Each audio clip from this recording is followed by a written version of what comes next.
Hello, neighbors. Before we get into the episode, just a couple quick things I'd like to mention.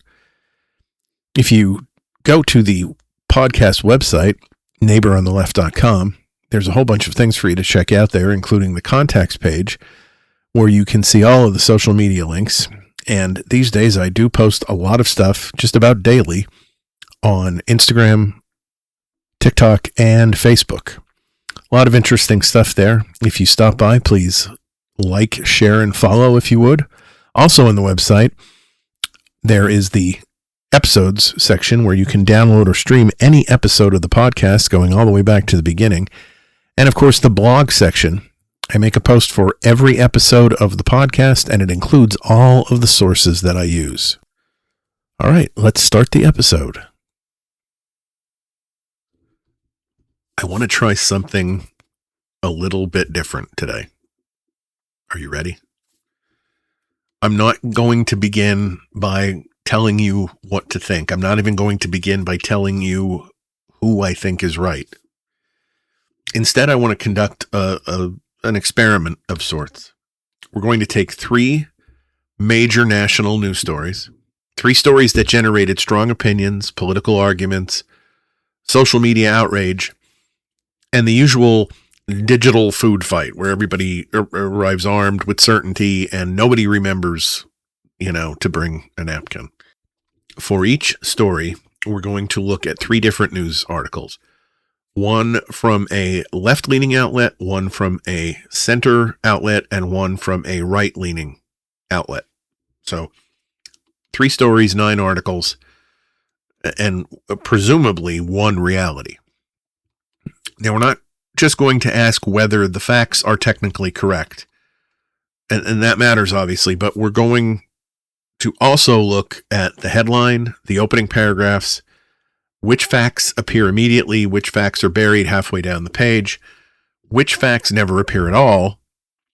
And we're going to look at word choices and tone and context.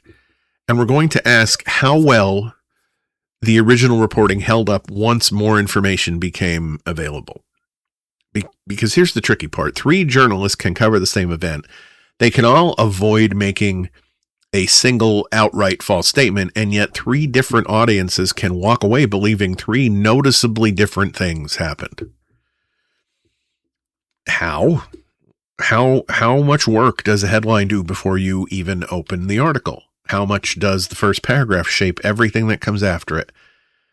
What happens when a fact is accurate but incomplete? What happens when important context is not contradicted, but simply left outside the door? And how do we know when we're being informed and when we're being gently guided towards a conclusion? This is not about proving that one side always lies and the other side always tells the truth. That would be too easy. It would also be nonsense. Journalism is built from thousands of editorial choices. Most of them are ordinary, some are unavoidable, some are revealing. And every one of them has the power to shape what we believe that we know. And then towards the end of the episode, I'm going to give you several tools that you can use to perform this same experiment yourself on whatever story. Because I'm not asking you to trust my opinion. I'm asking you to compare the evidence. And as we move through these stories, I want you to keep one question in the back of your mind. Not which side do I agree with, not even which article do I like. Something simpler, something far more useful. And that question is, what's missing?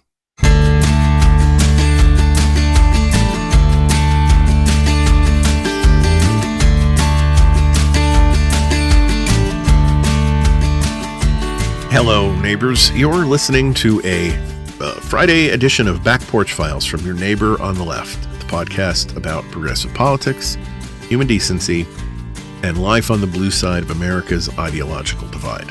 My name is Don Spielis, and I am your host. And today we're going to be doing something a good bit different than past episodes. Simply said, we're going to be comparing journalism sources. And this will by no means be a definitive test, but in today's information universe, identifying sources, good sources, is key to being appropriately informed. And we have to begin somewhere. So before we jump into the first story, I want to establish the ground rules. Because if we're going to compare journalism, we need to compare it fairly. Think of it like judging 3 chefs in a cooking competition. If one chef has to make soup, another gets to make steak, and a third is handed a frozen pizza, you're not learning who's the better cook. You're learning that the contest was designed really badly. So every story today gets the same test. We're going to use the same 3 news organizations throughout the episode. On the left, we have Vox. In the center, we have the Associated Press. And on the right, we have Fox News. Now, I didn't choose these because they're perfect. There is no perfect news organization. Every newsroom has its own editorial culture and writing style and target audience and priorities. I chose them because all 3 operate substantial straight news divisions, and together they represent different approaches to presenting the news. The goal is not to crown a winner. The goal is to understand how editorial decisions shape what readers take away from the same event. But before we compare a single article, we're going to establish one thing first. What actually happened? Whenever practical, we'll use primary sources to do that. Court opinions, official transcripts, government reports, legislation, public documents. The news articles are not the foundation. They're what we're evaluating. So once we know the underlying facts, then we can ask how each outlet chose to present them. For every story, we'll ask the same questions. What's the headline? What do you learn in the opening paragraphs? Which facts get top billing? Which ones get pushed toward the bottom? Which facts never show up at all? What words are doing more work than they appear to be doing? And every so often, we're going to stop and ask 2 simple questions. The first, if this were the only version I read, what would I believe happened? And second, what's missing? And sometimes the answer will be not much. Sometimes the article will do a very good job. Other times, what's missing turns out to be the difference between understanding a story and merely reacting to it. And one last thing before we begin. This episode is supposed to be about journalism, not teams. If Vox provides the strongest context in one story, we'll say so. If Fox News does the best job on another, we'll say so. If the Associated Press leaves out something important, I'll say that too. The standard stays the same regardless of whose ox is getting gored. Because democracy doesn't need citizens who can defend their favorite news outlet. It needs citizens who can evaluate every news outlet. So, let's begin with our first story. This is a story that probably generated more heat than light. Earlier this month, President Trump delivered what his administration billed as a major address on election integrity. Depending on where you got your news, you may have come away believing it was a long overdue effort to secure American elections, or the opening act of a campaign to cast doubt on future election results. Now, before we look at how it was covered, let's establish what actually happened. The president gave a nationally televised speech outlining what he described as widespread vulnerabilities in the American election system.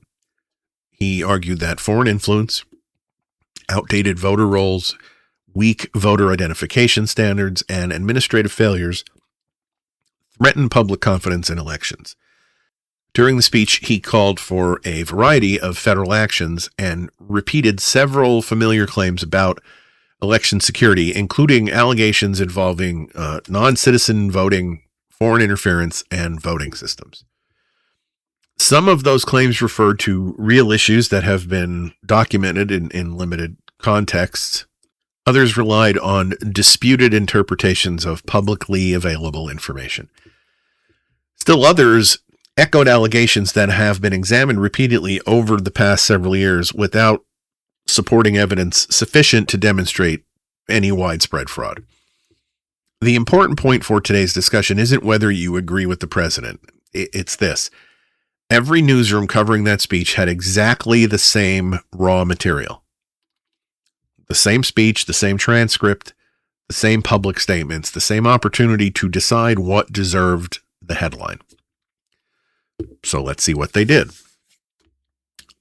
Vox's headline immediately framed the speech around its broader implications for democracy rather than simply describing what had been said.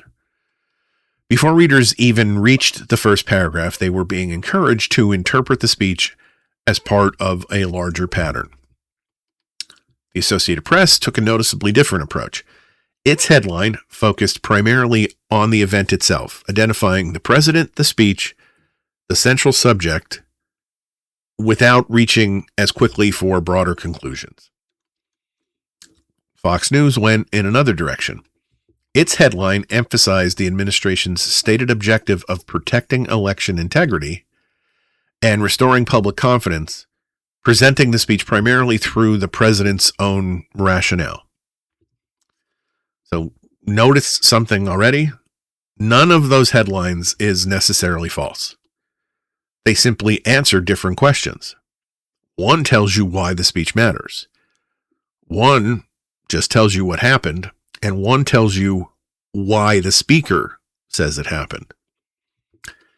If all you ever read are headlines, those distinctions matter far more than a lot of people realize. Now let's move into the opening paragraphs, because the headlines open the door. The lead tells you what room you've just walked into. Vox quickly shifted from describing the speech itself to placing it within the context of Trump's continued refusal to fully accept the legitimacy of the 2020 election. Readers were immediately reminded of previous false election fraud claims, January 6th, and broader concerns that repeated allegations of fraud could undermine confidence in future elections. The Associated Press spent more time describing what was actually said before expanding into any surrounding political context. Readers of that article first learned the basic facts of the speech, then encountered the ongoing disputes surrounding many of the president's claims. Fox News led with the administration's explanation of why the speech was necessary. The early paragraphs of their story focused on election security, voter confidence, and concerns about foreign influence before addressing criticism from political opponents. Now again, nobody invented a different speech, but each publication chose a different starting point. And starting points matter. Imagine watching a movie from 15 minutes in. You're still seeing the same film, you're just entering it through a different door. So now let's ask our first recurring question. What's missing? Well, let's find out. Vox published this headline. Trump's election fraud speech was a weirdly good sign for American democracy. Now, that is not a neutral headline.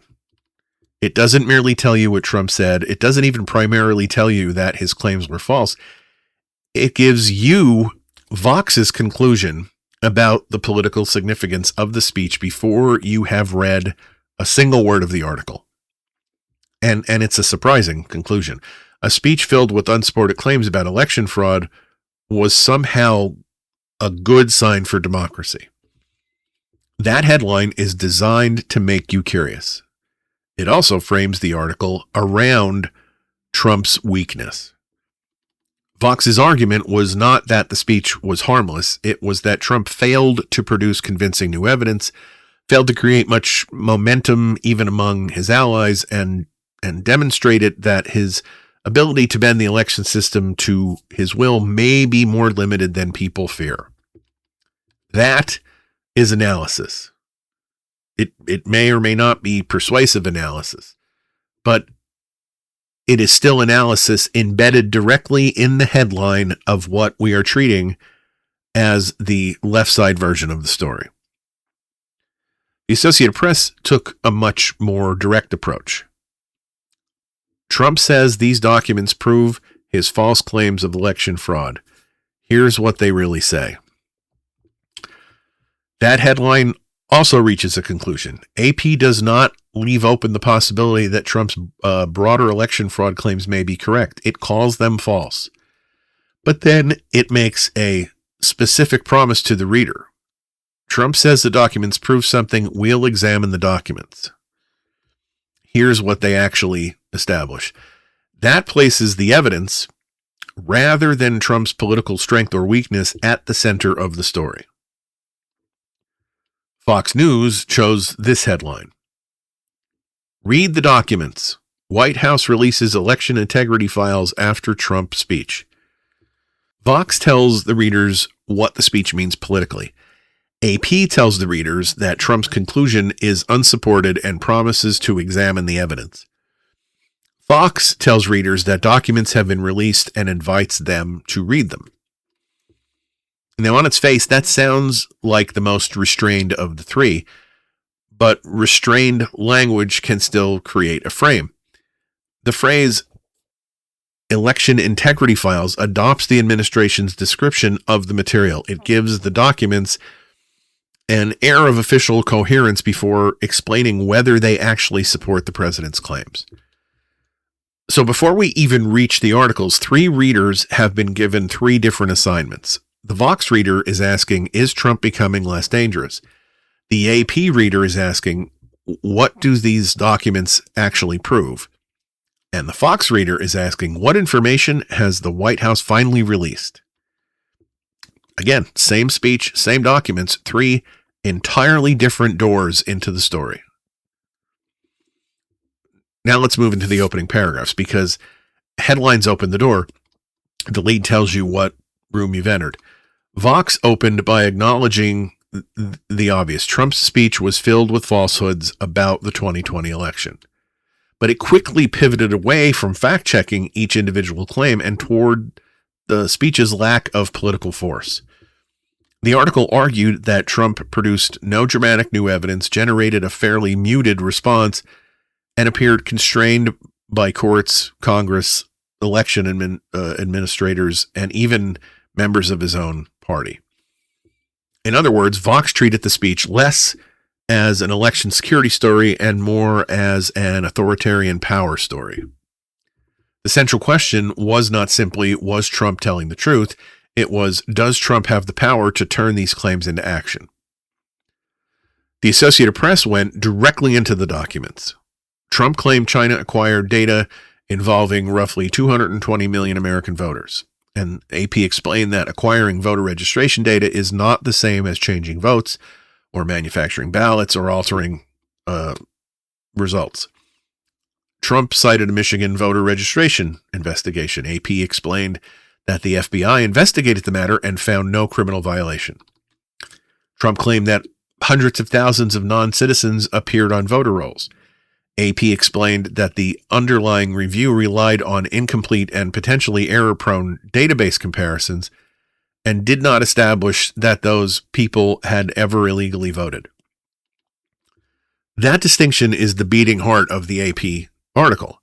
A vulnerability is not proof of exploitation. A suspicious database match is not proof of an illegal ballot. An investigation is not proof of the allegation being true. Fox News began with the White House's release of documents and organized them using the administration's own four categories: voting system vulnerabilities, China's acquisition of voter data, the Michigan investigation, and non-citizens allegedly appearing on state voter rolls. But Fox also included something important. It told readers that it had not independently verified the document's contents. It also stated that Fox had not seen evidence supporting Trump's broad claim that voting machines were easily compromised. And that matters. Fox did not simply stamp the White House material verified and send it down the conveyor belt. but it gave substantially more space to what the administration said the document showed than to a detailed examination of whether they actually showed it. And now we reach our key question: what's missing? From Vox, much of the detailed examination of the documents themselves. The article's institutional analysis may or may not be valuable, but someone reading only Vox might understand why the speech appeared politically weak without understanding exactly why the evidence was weak. From AP, what is missing is some of the broader strategic questions. Why was Trump delivering this speech in July 2026, only months before the midterms? Why revive claims about 2020 now? What could happen if candidates supported by Trump lose and he uses the same allegations to challenge future results? AP's evidence-first approach is the strongest factual guide, but its caution leaves some of the political danger largely between the lines. And from Fox, what's missing is the connective tissue between allegation and proof. Readers are shown the categories, they're shown that the documents exist, they are given the administration's claims, they are warned that Fox hasn't independently verified them, but the article does not consistently walk the reader through the crucial next step. Does the document actually prove what Trump says it proves? That omission can leave a reader with the impression that serious new evidence has emerged, even while the article carefully avoids explicitly saying that it has. That is one of the most important distinctions in journalism. An article does not have to tell you something false to leave you believing something unsupported. Sometimes all it has to do is present the accusation in detail and give the answer 3 sentences instead of 30. So let's do a reality check. What do we know now? Several days later, the central claim still has not been substantiated. The released documents pointed to genuine concerns that election officials have discussed for years. Voter databases can be targeted, foreign governments seek political intelligence, administrative records can contain errors, and election infrastructure requires constant protection. But none of that proved that China altered the 2020 election. It did not prove that voting machines changed the result. It did not prove that hundreds of thousands of non-citizens cast ballots. And it did not prove that Trump won an election that he lost. So, which reporting aged best? On the underlying evidence, the Associated Press provided the most complete explanation. Fox deserves credit for plainly telling readers that it could not independently verify the administration's claims, but its article still allowed the White House's framing to dominate the structure. Fox offered a useful and unusual analysis of Trump's institutional limitations, but its headline and premise moves so quickly towards the larger democracy question that the actual documentary evidence became secondary. And that gives us, I think, our first lesson. A publication can be correct about the bigger picture and still be incomplete about the immediate facts. Another can appear neutral while allowing one side's assumptions to organize the entire story. And another can provide the strongest factual account without fully exploring why the story is happening now. That is why reading across outlets matters so much. Not because truth always sits neatly in the middle, but because sometimes one article gives you the evidence, another gives you the strategy, and a third shows you how the argument is being sold. And if you only read one, you may never realize which piece you're missing. So on to story 2. The Supreme Court and the temporary protected status. Our second story begins with a phrase that sounds simple enough, temporary protected status, but almost every word in that phrase can be made to carry political baggage. Temporary protected status.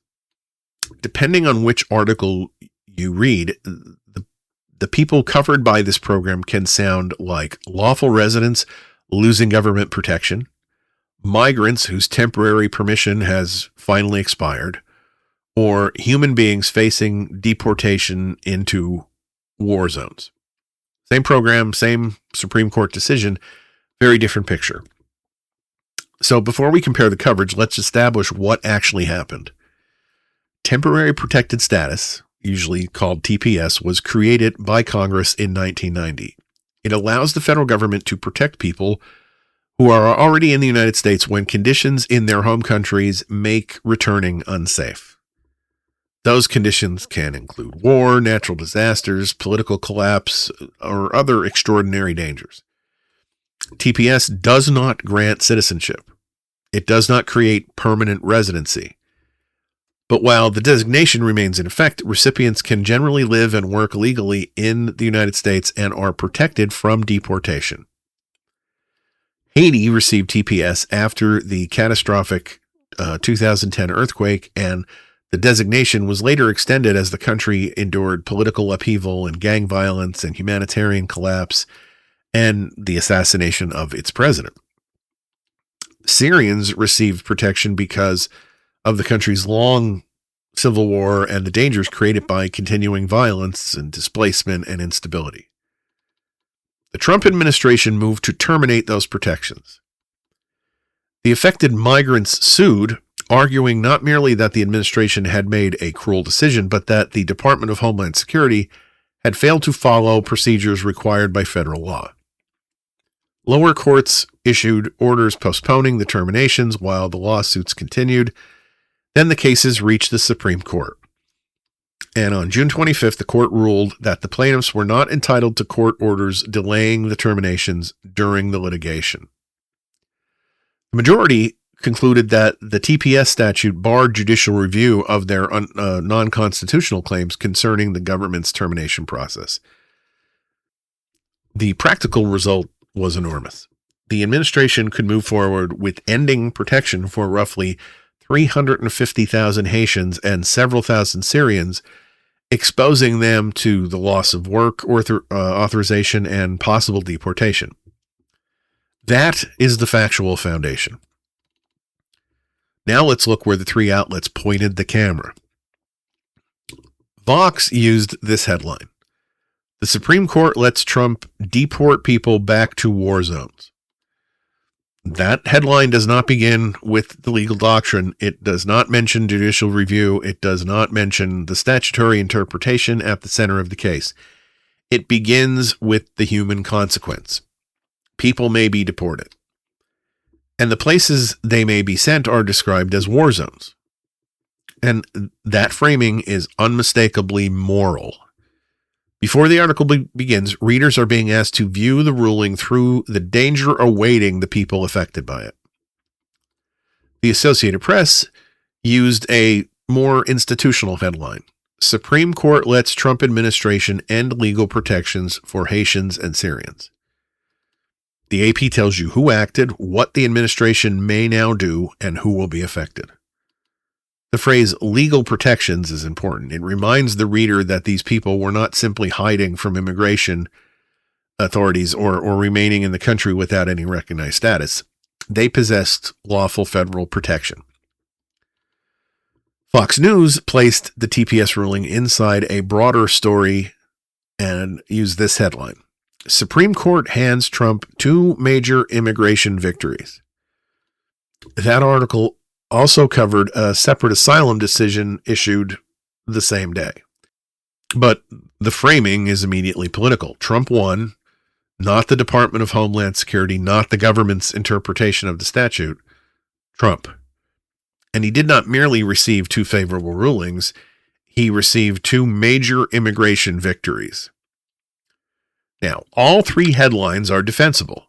The ruling did create a path towards deportation to countries suffering extraordinary danger. It did allow the administration to end legal protections, and it was unquestioningly a victory for Trump's immigration agenda. But those headlines prepare readers to experience three different stories. Vox readers enter a humanitarian crisis. The AP reader enters a consequential legal decision.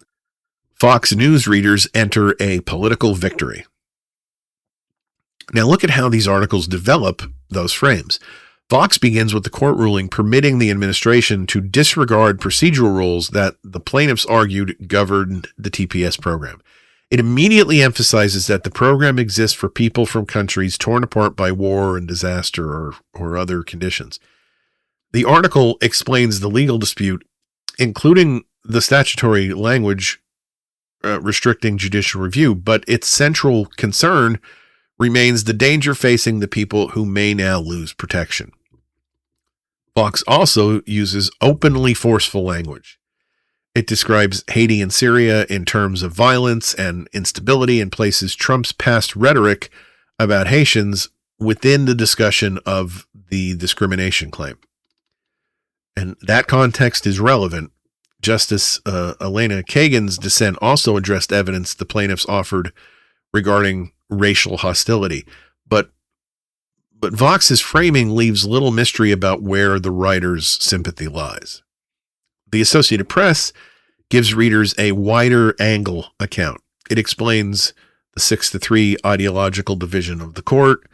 It identifies the approximate number of affected Haitians and Syrians and describes the ruling as part of the administration's broader immigration crackdown. AP also discusses the legal reasoning and the argument over racial animus, but it gives significant room to the practical consequences. Readers learn that many TPS holders have lived in the United States for years, work in important industries, and have families that include American citizens. The article also describes the continuing violence and instability in Haiti and Syria. The AP version is not emotionally sterile. It simply places those human details inside a more traditional report about the ruling, the legal arguments, and the response from advocates and political leaders. Fox, as I said, begins with two victories. The TPS decision is presented alongside the separate ruling involving asylum seekers turned away before entering the United States. Its opening emphasizes the decisions remove obstacles to Trump's effort to tighten immigration enforcement. And that is accurate. The rulings did strengthen the administration's ability to carry out its policies. Fox also explains that the TPS holders could no longer obtain judicial relief, postponing the revocation of their status while challenging the administration. That language tracks the actual question the Supreme Court decided more closely than a casual headline saying the court simply ended TPS. However, placing the case inside a story about Trump victories changes the emotional center. The people losing protection become part of the effect of a policy win rather than the primary subjects of the story. So now we'll ask our recurring question, what's missing? In the Vox version, what's minimized is the administration's strongest legal argument. Congress used unusually broad language restricting judicial review of TPS determinations. The majority did not simply announce that it disliked immigrants or that procedural rules no longer mattered. It interpreted a statute that said there is no judicial review of certain TPS determinations. Now, you can strongly disagree with the ruling and still need to explain why 6 justices believe the statute required that result. Vox explains the doctrine, but the headline and moral framing can cause the legal reasoning to feel secondary. In the Fox version, what's missing from the center of the story is the condition of the countries involved. The ruling did not establish that Haiti had become safe. It didn't establish that Syria had become stable. It did not conclude that returning people there would be humane. It concluded that the plaintiffs could not obtain the judicial relief they sought under the statute. That is a legal determination, not a clean bill of health for either country. Fox later published coverage of Republican Congressman Mike Lawler warning that Haiti remained a humanitarian and political disaster and that ending TPS could create serious problems in American healthcare. That additional reporting matters. But a reader who only saw the initial 2 victory story could easily understand the political win without grasping the human cost. AP comes closest to joining the two halves. It explains the legal ruling and spends meaningful time on the consequences. But even AP's traditional structure can make the people affected feel like the final chapter in a courtroom story rather than the reason that the story matters in the first place. So then, looking back for our reality check, what do we now know? The Supreme Court's ruling did not declare the TPS program unconstitutional. It did not find that recipients had committed crimes. It didn't rule that they had been living in the United States illegally, and it did not decide that Haiti and Syria were safe. The court held that the challenges were not entitled to orders postponing the terminations and that federal law barred their non-constitutional claims concerning the process. That distinction is legally precise. Its consequences are brutally concrete. People who had permission to live and work here could lose that protection. That would mean separated families. It could mean employers losing workers, and individuals could face removal to countries the United States itself continues to recognize as profoundly dangerous. So which coverage holds up best? AP provided the most complete single account combining the court's reasoning, the political context, and the human consequence. Vox most powerfully explained what the ruling could mean to the people affected, and why describing this merely as a procedural decision sanitizes its impact. And Fox most clearly conveyed that the decision was a victory for Trump's immigration agenda and accurately treated it as, a substantial win. But once again, no single article supplied every necessary piece. One centered on people, one centered on ruling, and one centered on political winner.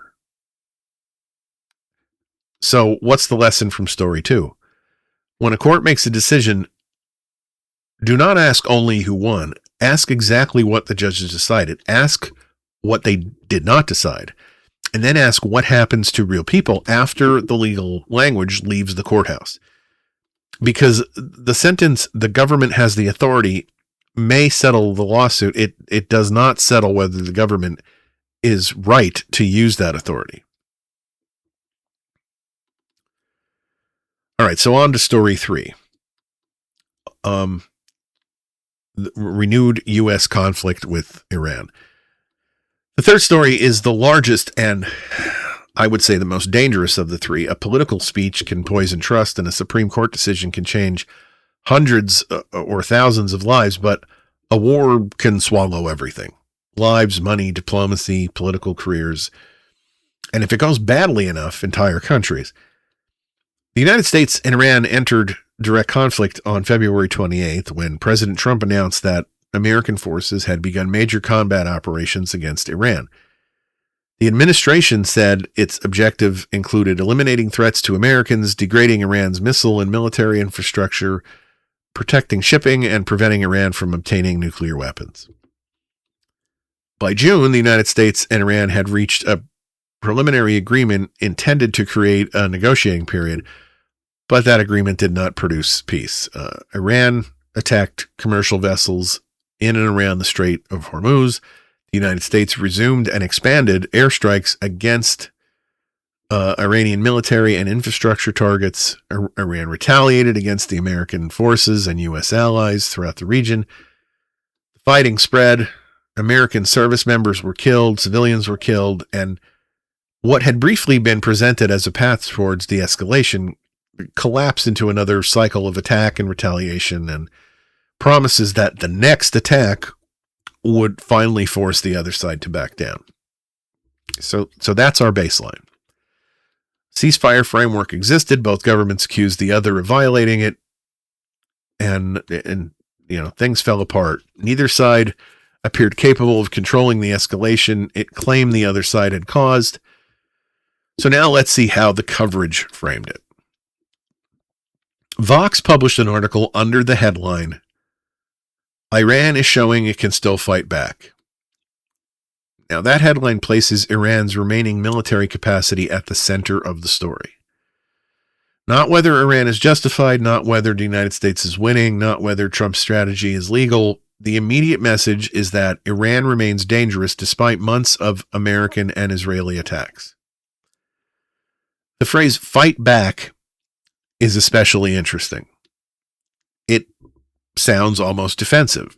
It subtly places Iran's actions within a sequence in which Iran is responding to force already used against it. Now, that doesn't mean that Vox excuses Iran's attacks. The article discusses Iranian missiles and drones striking American bases and civilian infrastructure and U.S. allies, but the headline encourages readers to interpret those attacks primarily as evidence that the American campaign has not destroyed Iran's capability to retaliate. The Associated Press used a different frame. Their headline, "The U.S. and Iran have blown past red lines as they lurch back toward all-out war." That headline assigns agency to both sides. The United States and Iran have both crossed boundaries.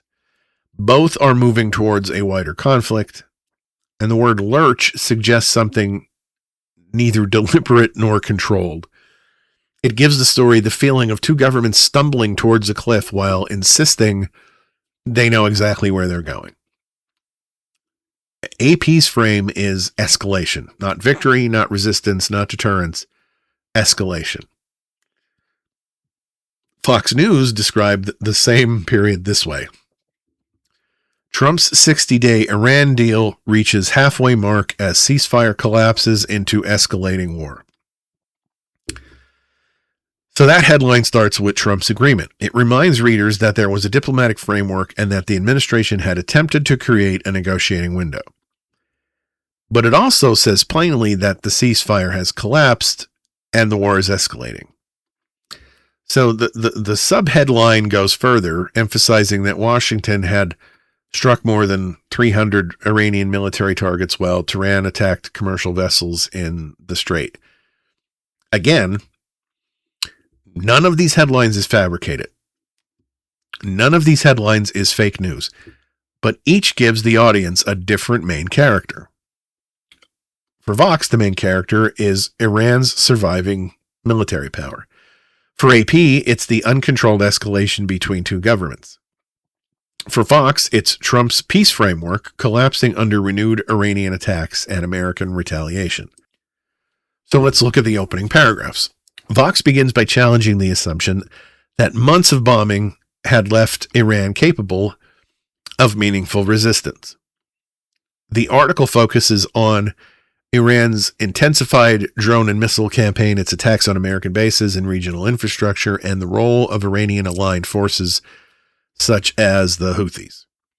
Its primary question is strategic. After everything the United States and Israel have destroyed, how much capability does Iran still possess? Yeah, that is a useful question because claims that an enemy has been decimated and crippled or left unable to respond have a long history of aging badly. But Vox's framing also risks making the war sound like it's a test of military endurance rather than a series of political choices. Iran fights back. The United States strikes. Allies respond. And the chain of decisions that began the direct American war can sort of fade into the fog. The Associated Press, for their part, they zoom out. It describes the preliminary peace agreement, the renewed attacks on shipping, American retaliation, Iran strikes against U.S. allies, and the growing likelihood that actions once considered too escalatory were now becoming routine. AP also highlights the collapse of the boundaries that had supposedly limited the conflict. Iran attacked countries that had attempted to mediate. The United States expanded its target list. Civilian infrastructure became increasingly vulnerable, and each side used the other's previous attack to justify the next one. Fox begins with the negotiating calendar. 30 days into a 60-day framework, the United States and Iran were closer to widening a war than to a permanent agreement. That is a remarkably sober opening for a network whose opinion programming often treats American military force like a fireworks display with a flag behind it. The Straight News article acknowledges that the diplomatic effort was failing. It describes Iran's attack on commercial shipping. It describes the massive American military response, and it explains that the campaign had expanded from coastal defense and naval capabilities to roads and bridges and targets deeper inside of Iran. So let's ask our question, what's missing?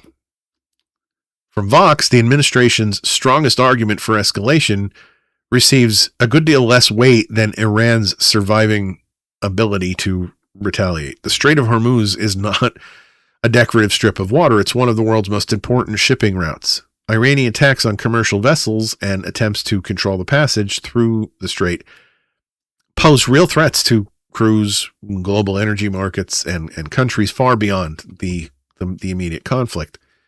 Readers should understand why the United States and its allies consider those attacks intolerable. Without that context, Iran is showing it can fight back, can make attacks on civilian shipping sound like a military scoreboard. From Fox, the phrase Iran deal gives Trump considerable ownership of the attempted peace, while the article gives Iran substantial responsibility for its collapse. Iran did attack commercial vessels. That's not invented, but the broader history matters. The United States had launched the direct war. American and Israeli attacks had killed Iranian leaders and struck targets across the country, and the administration's public threats frequently blurred the line between limited military objectives and coercive regime change. A reader needs that history to understand why Tehran did not view the 60-day agreement as a generous American peace offering arriving in a vacuum. The AP provides the broadest escalation narrative, but its both sides structure carries its own danger. Saying both governments crossed red lines can be technically accurate while still obscuring differences in military power and legal authority and responsibility for particular actions. The United States can strike hundreds of targets inside Iran. Iran cannot do the same inside the continental United States. So those are not symmetrical capabilities. And when the American president initiates major combat operations without a formal declaration of war from Congress, the constitutional question should not disappear beneath the battlefield updates. So, the reality check. What do we know? We know the administration's early promise of a limited, decisive campaign did not produce a quick conclusion. The war has continued for months.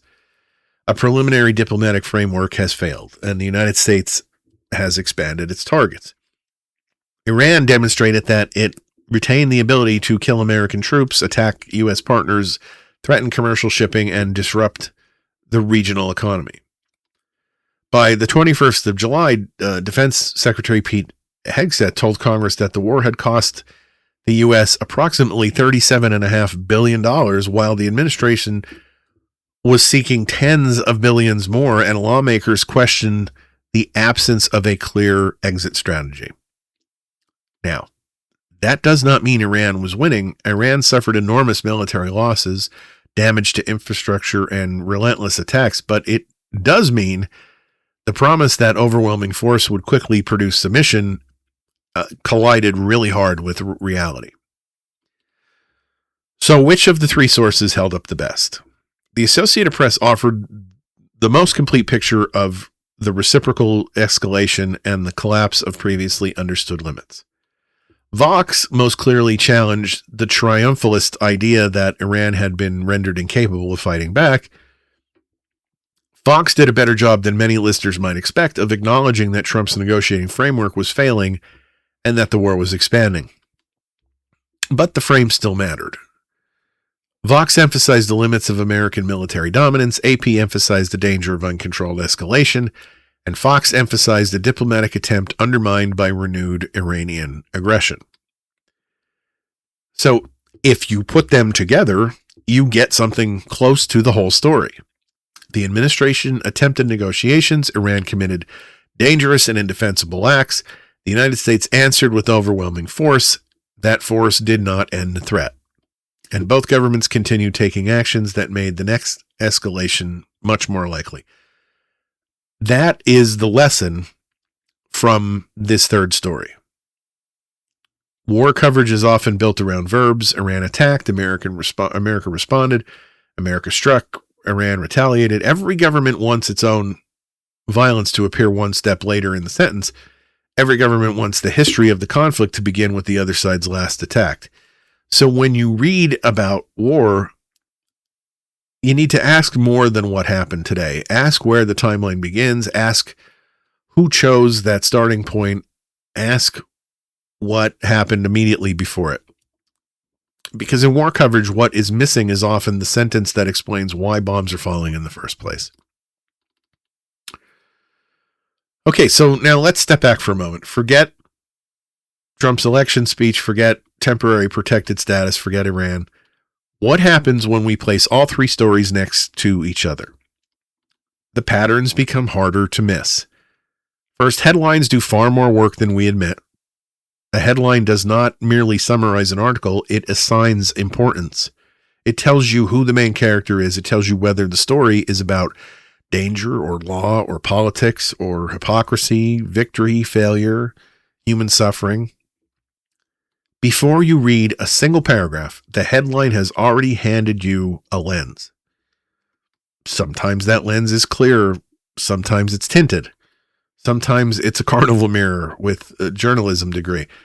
That does not automatically make the headline dishonest, but it does mean you should notice what it is asking you to see first. Second, the opening paragraphs shape the boundaries of the story. In our first comparison, one outlet centered on Trump's weakness, another centered on the evidence, another centered on the documents released by the White House. In the TPS story, one centered on the human danger, one centered on the legal ruling, one centered on Trump's victory.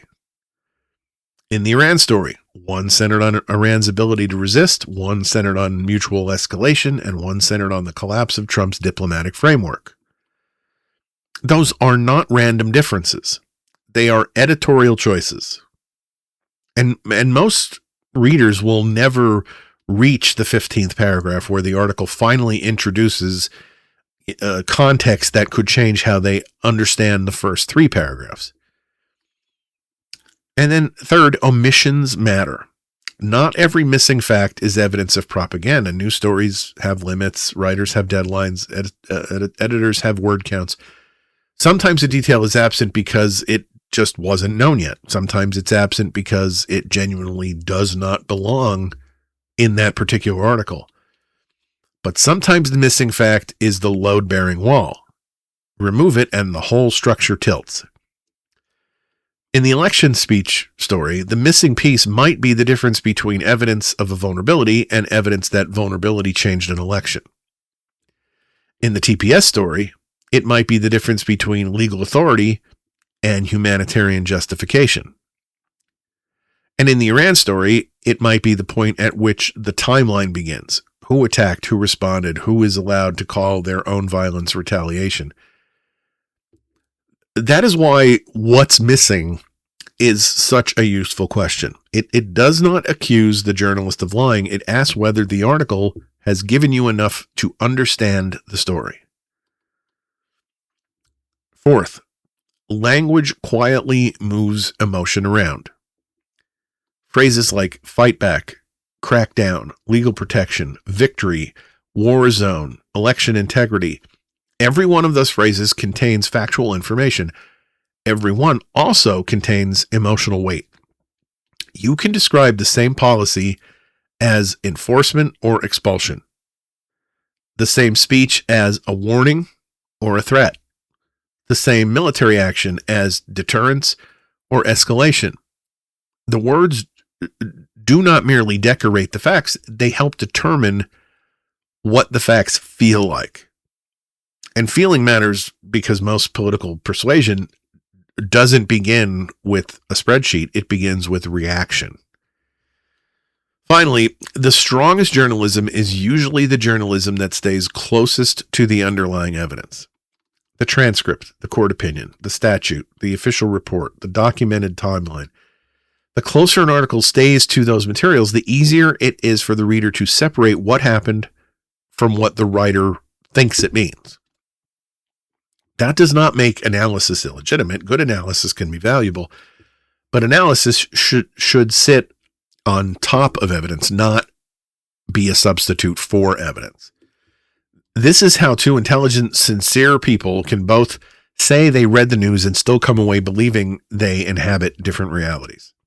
They may not have received different facts. They may not have received different arrangements of the facts, different emphasis, different omissions, different starting points, different emotional cues. And once that understanding hardens, every story that comes after gets filtered through it. That's the larger lesson. The most dangerous media bias is not always the obvious lie. Sometimes it's the perfectly factual article that gives you only the pieces necessary to reach the conclusion that its audience already expects. So I promised you some tools, and I'm going to call this section, Don't Take My Word for It. I wanted to give you something practical because the lesson here cannot simply be, trust me, I know which article was better. That would be a strange way to end an episode about thinking for yourself. So let me give you a few tools that can make this kind of comparison much easier.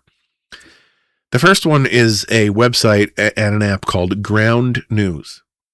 Ground News groups articles covering the same event and shows you how much of the coverage comes from sources rated on the left, rated in the center, or rated on the right. It also includes information about ownership and factuality, and its blind spot feature highlights stories receiving significantly more attention from one side of the political spectrum than the other. That can be genuinely illuminating. You may discover that a story dominating conservative media barely exists on the left, or that something receiving extensive coverage from progressive outlets is almost invisible on the right. Now, that does not automatically tell you which side is correct. It tells you that different audiences are being handed different menus. And you cannot order the truth if your side has quietly removed it from the menu. Then there's All Sides. All Sides places coverage from the left, center, and right next to one another and uses media bias ratings intended to make the political leanings of the sources more visible. Its greatest strength, I think, is its simplicity. You can look at one issue and quickly compare how different outlets are framing it. Not just the facts they include, but the verbs in the headlines and the emotional temperature and who is presented as acting and who is presented as reacting. The next is Ad Fontes Media. This is best known for its media bias chart. Ad Fontes evaluates outlets along two separate axes: political bias and reliability. The analysts rate individual pieces of content rather than assuming everything published by one organization has the identical quality of the rest of the things. That distinction is very useful. An outlet can lean left or right and still produce highly reliable reporting. Bias and factual accuracy are not the same measurement. And then finally, there is Media Bias Fact Check. It offers quick summaries of outlets' political orientation and factual reporting history, making it a useful starting point when you encounter a publication that you've never heard of. Its own methodology evaluates things like sourcing and headlines and language and story selection and factual reliability. Now, none of these tools is scripture. Their ratings involve human judgment, and their categories can sometimes flatten complicated news organizations into a label. And a recent academic critique argued that the media fact bias check in particular should not be treated as scientifically neutral authority. Use these tools as maps, not as autopilots. Do not outsource your judgment to a colorful chart any more than you would outsource it to a particular cable news host. Open the articles, compare the headlines, follow the links, look for the primary source. Ask what evidence supports the claim. And keep asking the question that we keep returning to all through this episode. What is missing? Because the goal is not to discover one magical news outlet that never gets anything wrong. The goal is to become harder to fool, including by the sources that know exactly what you already want to believe. So let's close up by going back to where we started. This episode was meant to be an experiment, not an experiment about politics, an experiment about perception. We looked at 3 stories, 9 articles, thousands of words written by professional journalists who, for the most part, were describing the same underlying events. And yet, depending on which article you read first, you could come away with remarkably different understanding of what mattered. Not because someone necessarily lied to you, but because someone made choices. What belongs in a headline? What belongs in paragraph 1? What doesn't get mentioned till paragraph 12? What deserves 3 sentences? What deserves 3 words? And perhaps most importantly, what doesn't make it into the story at all? That doesn't mean that the journalism has failed. Quite the opposite. Good journalism remains one of democracy's most important institutions. Without reporters attending city council meetings and filing public record requests and interviewing witnesses, digging through court filings, asking uncomfortable questions, the people in power become far more comfortable abusing that power. The answer isn't to stop trusting journalists. The answer is to stop expecting any single article to tell the entire story. Because no reporter sees everything. No editor includes everything. No publication serves every audience equally well. That's why comparison matters so much. Not because the truth always sits perfectly in the middle. Sometimes it doesn't. Sometimes one outlet really does have the stronger reporting. Sometimes another has better context. Sometimes a third asks the questions everyone else overlooked. You'll never know if you never look. And maybe that's the biggest lesson from today. Democracy doesn't just require freedom of press. It requires citizens who know how to read the press critically. Not cynically, but critically. There's a big difference. Cynicism says everyone's lying.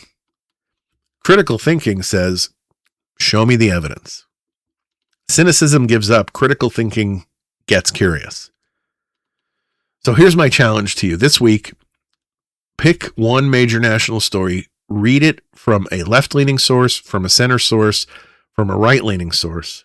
Read the headline, compare the opening paragraphs, take notice of what's emphasized, what's missing, and if you can, find the primary source. Read the court opinion, read the bill, read the transcript, read the government report, then decide what you believe. Because the most important question isn't whether your favorite news outlet agrees with you. It's whether you've done enough work to understand the story before deciding who was right. An informed citizen isn't someone who has found the perfect news source. An informed citizen is someone who has learned to compare and to question and to verify, and to remain willing to change their mind when better evidence comes along. That's not weakness. That, my friends, is wisdom. All right, everyone. Thank you once again for taking the time to download and listen to this episode of Your Neighbor on the Left, Back Porch Files specifically. I'm so glad you did. I would love to hear from you on this, especially if any of you try it and what results you have if you try the little experiment yourself. I'll be back on Monday with another episode of Your Neighbor on the Left. So between now and then, stay engaged, stay kind, and have the kind of week you'd wish for others.